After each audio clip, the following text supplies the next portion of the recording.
Hello, everyone, and thank you so much for joining us here today. We're going to talk about the art behind Grit and Valor and the team behind that art. So I'm actually joined by two members of the team over at Milky Tea, Luke and Richard. Thank you so much for making the time. Would you care to introduce yourself, Luke, to our audience? I'm Luke. I'm the lead artist on Grit and Valor. Richard. I'm concept artist on Grit and Valor. Fantastic. And again, thank you so much for making the time today. What does being a lead artist at Milky Tea mean? What's a day look like for you? A lot of the time it's different every day. I've been a generalist for the past decade, so it kind of suits me down to the ground. But it's anything from sort of syncing up with design and code and obviously the art team, about making sure they're all kind of got this cohesive direction and vision for what we're trying to achieve, from sort of hitting the right notes for the players that we're trying to appeal to sort of more hands-on stuff like still creating assets for the game and getting them implemented in the engine. Right, so you do it all, basically, the coordination, but you still get your hands dirty and create things as well. That's awesome. Yeah, just could never make my mind up about specializing into anything. So Sure. Cool. And Richard, can you tell me a bit more about being a concept artist? Yeah, I guess that's where I come in. I'm more of a specialist as opposed to a generalist. So I mainly specialize on like hard surface design, mechs and props because of my engineering background. And a day to day for me is usually I would like receive a design brief from the level designers or the design team. Then I'd have a kick-off meeting with Luke usually, and we'll discuss art direction and any ideas that we want to go forward with. Then I would then do some sketches, and well, before that I would do some reference gathering and research, then do some mind mapping and doodling, then create some sketches so everyone can see what the idea is about, and then we go from there essentially and do iterations. Fantastic. It sounds like a very collaborative process where you're sort of working closely with the design team and getting feedback at different stages as you iterate. Is that right? Oh yeah, very much so. So it's definitely collaborative and team effort because even though I'm focused on the visuals, I definitely have to consider what animation do, like what animations we want in the design, and also like VFX. And it's also thinking a lot about gameplay functionality and storytelling, and how that ties in with the visuals. So there is a lot of things going on. It's not solely just based on the visuals themselves, but at the end of the day, it is to try and make the mechs as cool as possible. yeah, I think that's one of the beauties of definitely the indie space and like smaller teams is you have those small sort of tight knit pods of people where you can work really closely with code and design as an artist as well, and sort of the combination of everyone's efforts kind of comes together really nicely. Brilliant. Thank you. So, Luke, as the lead artist, live by any particular mantras or principles that you try and carry over to each project, or is that something you work out at the start of a project? How do you sort of, approach things, broadly speaking?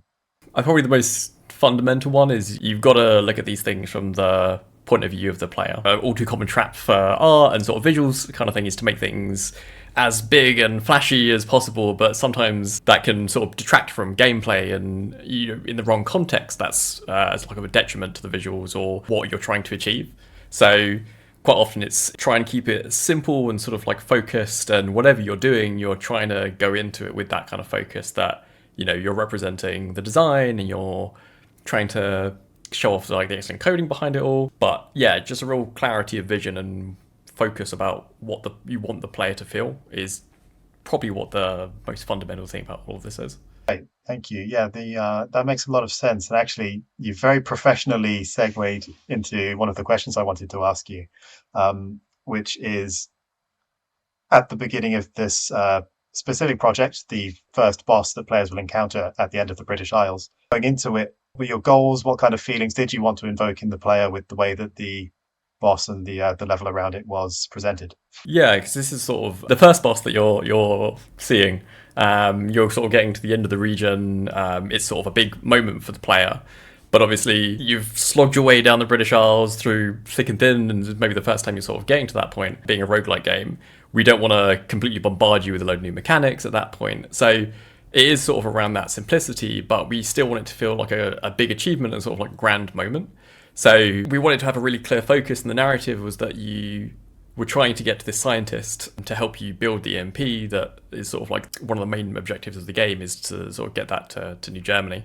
So, we sort of discussed some boss fights that we found really influential and sort of like cool moments that we found really influential. And like, for me, the Battle of Hoth was always a great moment of seeing this huge, the AT-ATs kind of going through the snow haze and appearing on the very edge, and they're after the shield generator. So there's a sort of like nod to that in all of this, where this huge Axis war machine is sort of looming towards you. And it's very reminiscent of the game's storyline, where it's this big behemoth of destruction kind of heading down and barreling down on this, and it's this plucky resistance force that has to try and like stand in the way of that. And that way we could, with the visuals, focus on this thing needs to be big and imposing.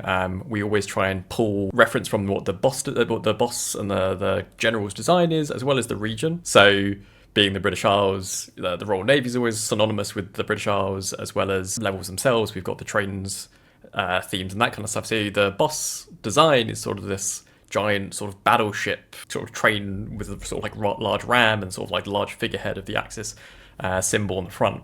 So yeah, it kind of gets that bulky, indomitable feeling across as it sort of like trundles down to get the scientists in the lab. Yeah, no, all of those inspirations make sense. Thank you for sharing. Richard, could you tell us a bit about your contributions to the boss and how you helped bring the feeling of the scale of the boss and how imposing it might be?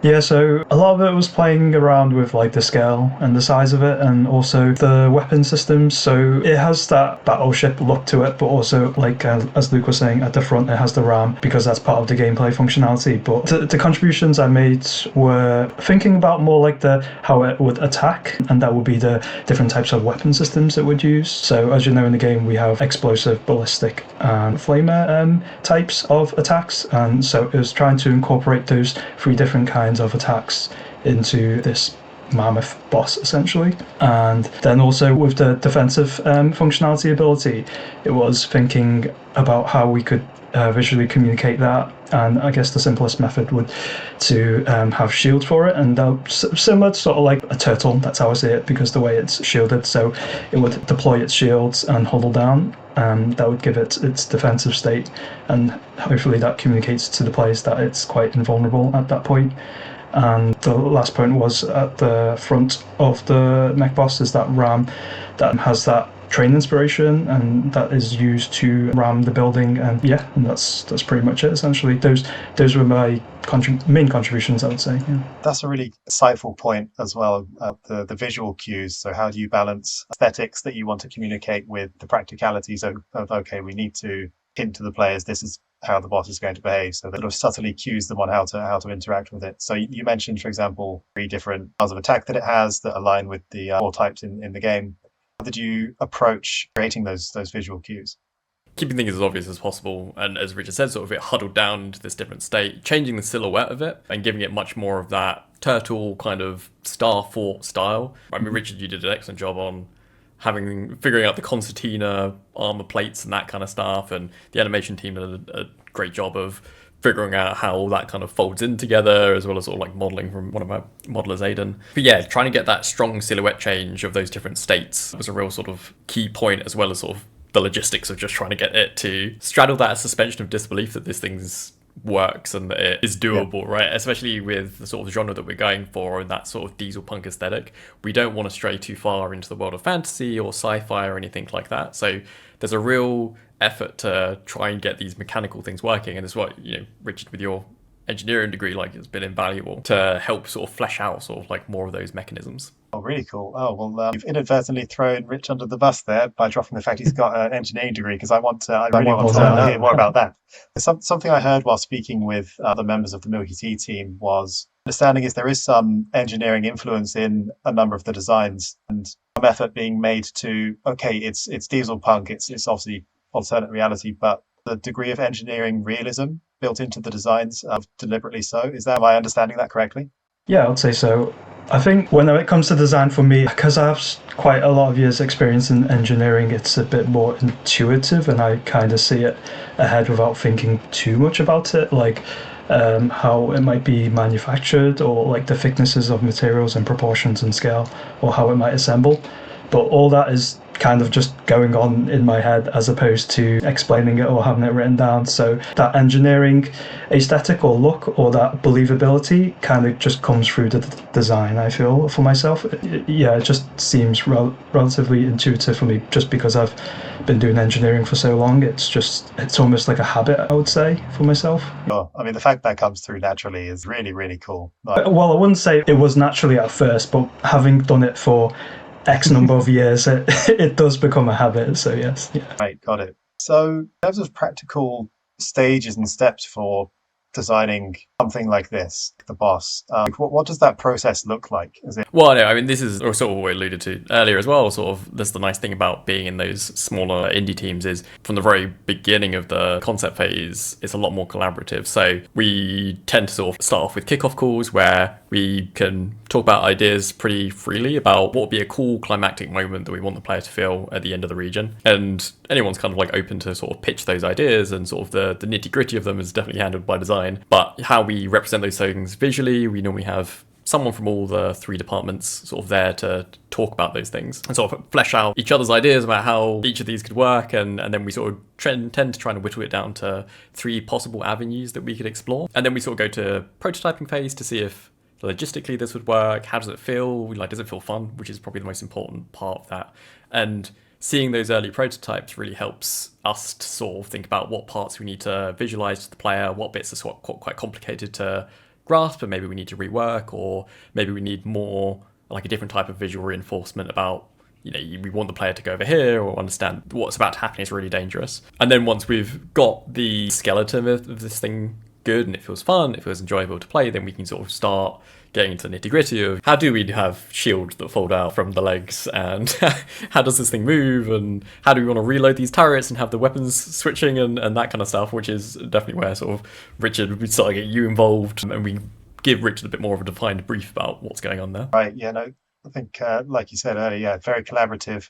I suppose the nice thing about overlapping so much with other members of the team in the studio is you must get sort of inspiration and creative moments that pop up organically just through talking with colleagues. Definitely there's moments where you sort of, well, that's a nice idea, but maybe not for this one, and put that in the back pocket for later, or hang on to that concept. Awesome. In terms of scale, obviously all of the mechs in the game up until this point within a 1x1 square on the grid in the maps. Are there any challenges when it came to the sheer size of this thing? Well, a normal mech is about 1 tile by 1 tile, and this one's sort of 3x3, but it's sort of upwards as well, 3x3. So we've got this huge monolithic thing. I mean, it was originally interesting it would be 2x2, but when we sort of got it in game and sort of in that prototyping and sort of early white boxing phase, it just didn't quite have the impact we wanted. So very kindly, Code agreed to let's go bigger. Which was more pathfinding kind of issues that they had to figure out, but I think it's well worth it. Yeah, definitely. Well, it certainly comes across in the gameplay as players are going to find out for themselves very shortly. That's very cool. I have to jump around a little bit here, but we've alluded to aesthetics that are belonged by a game that's diesel punk in its visuals. What's it like to work on a diesel punk game? Is that something that appeals to you? Is it new, or have you done something like that before? I've loved, there's a lot of other diesel punk games that I've played before, and I think the combination of mechs is just natural fit for that. Especially sort of like the background of diesel punk tends to be sort of during the World Wars, and going with this alternate history, we can kind of explore that a little bit better. And I think we've definitely got that kind of gritty somberness of this alternate future where things didn't really pan out so good, which is a wonderful backdrop for the more heroic moments and sort of the setting that and the storyline we're going for, that you are this kind of plucky set of allies that against the odds that you're going to try and take down the Axis forces. So it does sort of conjure up some of that, and that romanticized World War II imagery, and it's in the name itself, like grit and valor. So it's got the two halves of that, which is really fun to work with. And mechs are cool, right? Yeah. Who doesn't love mechs? Mechs are very cool, especially the ones you guys are making. They're super, super cool. Richard, same question. Are you enjoying working on this project? What do you like about it the most, and feel about the diesel punk aesthetic? I get to draw and design mechs all day, so that's pretty cool in itself. I think that's what I love about working on this game. With the diesel punk aesthetic, it's a bit more new to me. Because of my engineering background, I'm usually more interested in science fiction, But Diesel Punk was a nice challenge to approach. I have, for my personal projects, I have done stuff like steampunk and biopunk, but not diesel punk. But it's a similar language, but then it's just adapting yourself to using different shapes and different proportions and compositions to fit within the project, which is fine. It's just all referring back to principles of design and art. Right, yeah, so applying sort of ideas that you're already familiar with in new contexts. That's Very right. Cool. Yeah. Very cool. Are there any learnings that you've taken from your experience working on this particular boss that you're carrying forward might sort of come to fruition later bosses that players are going to see? So yeah, working on this boss was definitely a challenge in some areas, mainly like the weapon systems and its defense, like how it will deploy its shield and how would animation do that, and whether to make it as complicated as possible or just to keep things simple, whether I want the animation team to like me or hate me, essentially.